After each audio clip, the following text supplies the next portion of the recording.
Now, we couldn't end the programme or the sport without marking properly the 50th anniversary of Brian Clough arriving at Nottingham Forest.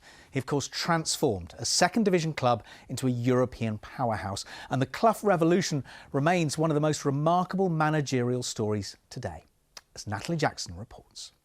It's half a century since Brian Clough walked through the doors at the City Ground. You've been out of the game now for 3 or 4 months, out of soccer management for that time, quite a long time. Do you feel at all apprehensive? Oh no, not at all. I feel, I'm in good nick physically and I'm in good nick mentally. What is your mental attitude after that break? It's fine. It's had time to, recover from the episode at Leeds, and I've taken stock of things and I've had a good rest and I've enjoyed being out of the game. That sliding doors moment when Clough arrived was January the 6th, 1975. And he arrived in a dark and dismal morning way back in January of 1975.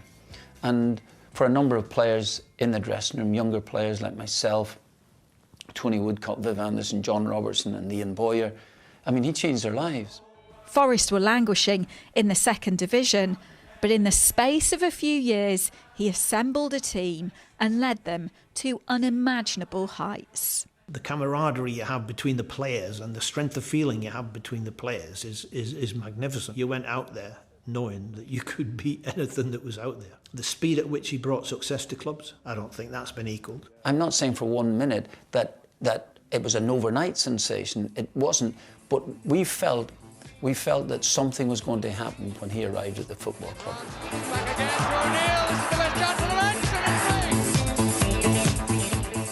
Once Peter Taylor come in, he just got going and they began to enjoy what they were doing, and he had changed. He started to enjoy it more. You could see. They were promoted to the top division. The following season became English champions, and then the pinnacle. Stunned football by winning back-to-back European Cups. Liverpool supporters, Arsenal supporters, Manchester United supporters, Hartlepool supporters, everybody wanted an English club to win the European Cup. He was never big on celebrations. Well, he never changed. It wasn't any different. It was as well, it's what I expected, The European Cup came home to Nottingham firmly in the Those European Cups in 1979 and 1980 made Forest a powerhouse of European football. The fans have been gathering here in the historic Market Square since early afternoon. To win a league title, that's your benchmark. You are the greatest team in that league at that time. But then to go on to win a European Cup and then to chuck another European Cup into the mix, you've got to be really special.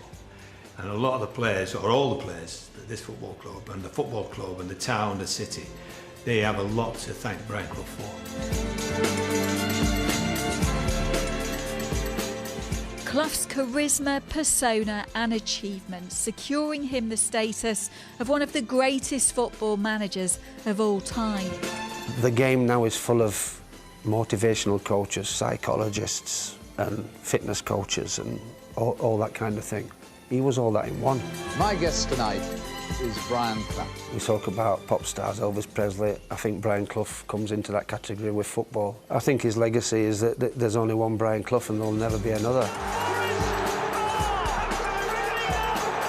And he still drives on the club's owner today. To be the champions and then straight the European Cup winner, it was a miracle.